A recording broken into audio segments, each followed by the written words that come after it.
Biology class 9th federal board के past paper को आज हम सॉल्व करेंगे जो कि 2019 का पेपर है। तो आज हम इस पेपर का सेक्शन ए सॉल्व करेंगे जिसके टोटल मार्क्स 12 हैं। तो क्वेश्चन देख लेते हैं। क्वेश्चन क्या है? क्वेश्चन है circle the correct option A B C D, each part carries 1 mark. तो हर पार्ट के अगेंस्ट 4 ऑप्शंस दिए गए हैं, तो हमने इनमें से एक जो करेक्ट ऑप्शन है उसको सर्कल करना है। तो हम फर्स्ट पार्ट देख लेते हैं। फर्स्ट पार्ट क्या है? Skin is an organ because it comprises of.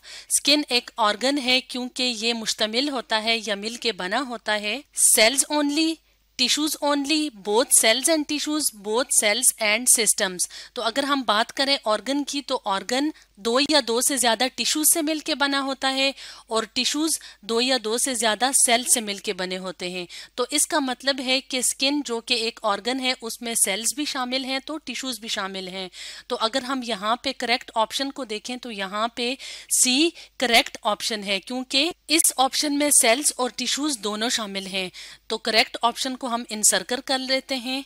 अब हम सेकंड पार्ट की तरफ मूव करते हैं। तो सेकंड पार्ट क्या है या सेकंड एमसीक्यू क्या है? The unicellular organisms which resemble animals lack both chlorophyll and cell walls are called. यानी कि यूनिसेलुलर ऑर्गेनिजम्स हैं जिनके अंदर क्लोरोफिल भी नहीं है और सेल वॉल भी नहीं है और यूनिसेलुलर हैं। तो वो कौन से ऑर्गेनिजम्स होते हैं? तो ऑप्शन ए और बी की अगर हम बात करें तो इसमें यूनिसेलुलर ऑर्गेनिजम्स भी होते हैं और मल्टी सेलुलर भी होते हैं। तो इसका मतलब है ए और बी इनकरेक्ट है। ऑप्शन सी के जो ऑर्गेनिजम्स होते हैं वो यूनिसेलुलर होते हैं लेकिन इनमें सेल वॉल प्रेजेंट होती है। तो ये ऑप्शन भी इनकरेक्ट है। अगर हम डी की बात करें तो ये यूनिसेलुलर ऑर्गेनिजम्स होते हैं और इनमें क्लोरोफिल और सेल वॉल दोनों एब्सेंट होती हैं। तो इसका मतलब है करेक्ट ऑप्शन ऑप्शन डी है। तो हम इसको इनसर्कल कर लेते हैं। नेक्स्ट क्वेश्चन देखते हैं या नेक्स्ट एमसीक्यू की बात करते हैं। Which sample will be examined to find out whether the patient is infected with malarial parasite और नॉट। यानी मलेरिया के टेस्ट के लिए कौन सा सैंपल यूज होता है? तो अगर हम बात करें ब्लड की तो ब्लड का जो टेस्ट होता है वो डायबिटीज या मलेरिया वगैरह के लिए किया जाता है। स्लाइवा का टेस्ट एलर्जीज वगैरह के लिए किया जाता है। यूरिन का टेस्ट किडनीज इन्फेक्शन के लिए किया जाता है और फीसिस का टेस्ट मुख्तलिफ किस्म के कैंसर्स के डायग्नोसिस के लिए किया जाता है। तो इसलिए ऑप्शन ए यानी ब्लड सैंपल जो होगा वो मलेरिया के लिए एग्जामिन होगा। तो ऑप्शन ए करेक्ट है। नेक्स्ट क्वेश्चन है the cell theory is not applicable to. तो सेल थ्योरी उन ऑर्गेनिजम्स पे एप्लीकेबल होती है जिनके अंदर जिनकी बॉडी सेल से मिलकर बनी होती है। तो अगर हम बात करें वायरसेस की तो वायरसेस ए सेलुलर होते हैं यानी इनमें प्रॉपर सेलुलर स्ट्रक्चर नहीं होता कि बैक्टीरिया, फंजाई और एनिमल्स में प्रॉपर सेल्स मौजूद होते हैं। तो इसका मतलब है कि cell theory is not applicable to virus. तो ऑप्शन बी करेक्ट है। नेक्स्ट एमसीक्यू देख लेते हैं। Smooth form of endoplasmic reticulum is without Golgi complex, ribosome, nucleus, mitochondria. तो एंडोप्लाज्मिक रेटिकुलम 2 तरह के होते हैं, रफ और स्मूथ। जो रफ एंडोप्लाज्मिक रेटिकुलम होते हैं उनके साथ राइबोसोम्स अटैच होते हैं और smooth endoplasmic reticulum without ribosomes होते हैं। तो ऑप्शन बी करेक्ट ऑप्शन है। नेक्स्ट एमसीक्यू देख लेते हैं। Each diploid human cell contain 46 chromosomes. यानी नॉर्मल जो डिप्लॉयड ह्यूमन सेल होता है उसमें 46 क्रोमोसोम्स होते हैं। If such cell undergoes mitosis how many chromosomes will be found in the daughter cells which have just pass through telophase. यानी अगर human cell जिसका जो कि डिप्लॉयड है 46 क्रोमोसोम्स हैं उसके अंदर माइटोसिस का प्रोसेस हुआ है और कंप्लीट प्रोसेस हुआ है, यानी जो टीलोफेज होता है वो माइटोसिस का लास्ट फेज होता है। तो यानी इस सेल के अंदर माइटोसिस का प्रोसेस कंप्लीट हुआ है। तो अब डॉटर सेल्स के अंदर कितने क्रोमोसोम्स होंगे? तो जैसे कि हम जानते हैं कि माइटोसिस के प्रोसेस में डॉटर सेल्स के अंदर सेम उतने ही क्रोमोसोम होते हैं जितने पेरेंट सेल के अंदर होते हैं। तो इसका मतलब है डॉटर सेल्स के अंदर भी 46 क्रोमोसोम्स होंगे। तो ऑप्शन बी करेक्ट ऑप्शन है। नेक्स्ट एमसीक्यू की तरफ मूव करते हैं। If more substrate is added in an already going chemical reaction, यानी एक केमिकल रिएक्शन पहले से हो रहा है तो उसमें अगर मजीद सबस्ट्रेट या कोई सब्सटेंस ऐड किया जाए without changing its rate the situation is termed as. तो इस तरह की सिचुएशन को क्या कहा जाता है? केमिस्ट्री के मुताबिक ऐसी सिचुएशन को कहा जाता है सैचुरेशन। तो सैचुरेशन कौन सा पॉइंट होता है? एक ऐसा पॉइंट जिसमें के सोल्यूशन के अंदर मजीद सब्सटेंस डिसॉल्व नहीं हो सकता सकता। तो इसका मतलब है कि ऑप्शन ए करेक्ट है, इसलिए हमने इसे इनसर्कल कर दिया है। अगर डीनेचरेशन की बात करें, इस प्रोसेस में क्या होता है कि प्रोटीन का केमिकल स्ट्रक्चर मॉडिफाई होता है। और अगर कंपोजिशन की बात करें, कंपोजिशन का मतलब होता है कि किसी चीज के अंदर क्या क्या इंग्रेडिएंट्स शामिल हैं। और इनहिबिशन का मतलब होता है डिक्रीज करना। तो इसका मतलब है ऑप्शन ए यानी सैचुरेशन करेक्ट ऑप्शन है। नेक्स्ट एमसीक्यू की तरफ मूव करते हैं। A compound which is found in all living cells and play a key role in energy transformation is, यानी कि एक ऐसा कंपाउंड जो कि सारे लिविंग सेल्स में मौजूद है और वो एनर्जी ट्रांसफॉर्मेशन में अपना रोल प्ले करता है, तो उसको क्या कहते हैं? Chlorophyll, thylakoid, ADP, ATP. तो अगर हम बात करें क्लोरोफिल की, तो क्लोरोफिल एक ऑर्गेनेली है जो कि ग्रीन प्लांट्स में मौजूद होती है।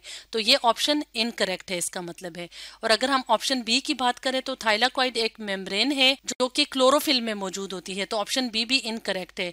तो सी और डी में से अगर हम देखें तो जो एटीपी होता है असल में वो एक ऑर्गेनिक कंपाउंड होता है कि तमाम लिविंग सेल्स को एनर्जी प्रोवाइड करता है। तो जब एटीपी में से एक फॉस्फेट निकल जाता है तो उसको एडीपी कहते हैं। यानी जो एडीपी है वो लोअर एनर्जी कंपाउंड होता है और एटीपी जो होता है वो हाई एनर्जी कंपाउंड होता है जो कि तमाम लिविंग सेल्स को एनर्जी प्रोवाइड करता है। इसका मतलब है ऑप्शन डी करेक्ट ऑप्शन है।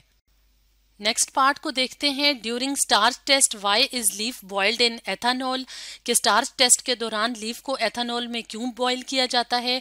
तो स्टार्च टेस्ट में मुख्तलिफ स्टेप्स होते हैं जिसमें कि एक स्टेप में एथानॉल या अल्कोहल ऐड की जाती है और उसका पर्पस क्या होता है कि वो क्लोरोफिल को ब्रेक करे, ताकि जो क्लोरोफिल है जो कि ग्रीन पार्ट है लीफ का, तो उसको एक्सट्रैक्ट करना या उसको अलग करना आसान हो।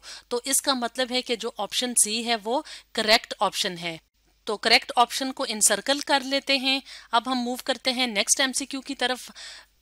नेक्स्ट पार्ट को देखते हैं। Villus contains vessels for the transport of food materials, what is transported by lacteal. तो विलिस क्या है? स्मॉल इंटेस्टाइन का पार्ट है। और लेक्टील क्या है? लेक्टील विलिस के अंदर छोटी छोटी कैपिलरीज होती हैं। तो लेक्टील्स के अंदर स्पेशल किस्म के एंजाइम्स होते हैं जो कि फैट्स की एब्जॉर्प्शन का काम करती हैं। तो यहाँ पे करेक्ट ऑप्शन क्या है? यहाँ पे करेक्ट ऑप्शन ऑप्शन डी है, यानी फैट्स। नेक्स्ट एमसीक्यू की तरफ मूव करते हैं। In which of the following plants there will be no transpiration, यानी इनमें से कौन से प्लांट्स हैं जिनके अंदर ट्रांसपायरेशन नहीं होगी। तो ऑप्शन ए है plants growing in hilly region, यानी हिली रीजन्स में जो प्लांट्स होते हैं क्या उनमें ट्रांसपायरेशन नहीं होती? ये इनकरेक्ट ऑप्शन है क्योंकि ऐसे प्लांट्स में ट्रांसपायरेशन का प्रोसेस होता है। ऑप्शन बी है एक्वेटिक सबमर्ज्ड प्लांट्स, यानी ऐसे प्लांट्स जो पूरे के पूरे पानी के अंदर मौजूद होते हैं। तो ऐसे प्लांट्स के अंदर ट्रांसपायरेशन नहीं होती क्योंकि ट्रांसपायरेशन का जो प्रोसेस होता है वो aerial parts of the plants जैसे कि स्टेम्स और लीव्स में होता है। एरियल पार्ट्स यानी ऐसे पार्ट प्लांट्स के जो कि हवा में मौजूद होते हैं जैसे कि लीव्स और स्टेम्स वगैरह, तो उसमें ट्रांसपायरेशन का प्रोसेस होता है। तो अगर प्लांट पूरे का पूरा एक्वेटिक है, पानी के अंदर है, तो ऐसे में ट्रांसपायरेशन नहीं होगी। तो ये ऑप्शन करेक्ट हो सकता है, लेकिन हम पहले इन दोनों ऑप्शंस को भी देख लेते हैं। तो ऑप्शन सी है प्लांट्स लिविंग इन डेजर्ट्स। तो डेजर्ट्स में भी जो प्लांट्स होते हैं उनमें ट्रांसपायरेशन का प्रोसेस होता है, तो ये ऑप्शन भी इनकरेक्ट है। तो डी है aquatic plants with floating leaves, यानी ऐसे प्लांट्स जो हैं तो एक्वेटिक यानी पानी में ग्रो करते हैं, लेकिन उनके लीव्स जो हैं वो पानी की सतह पे फ्लोट करते हैं। तो क्योंकि वो पानी की सतह के ऊपर होते हैं इसलिए इनमें भी ट्रांसपायरेशन का प्रोसेस होता है।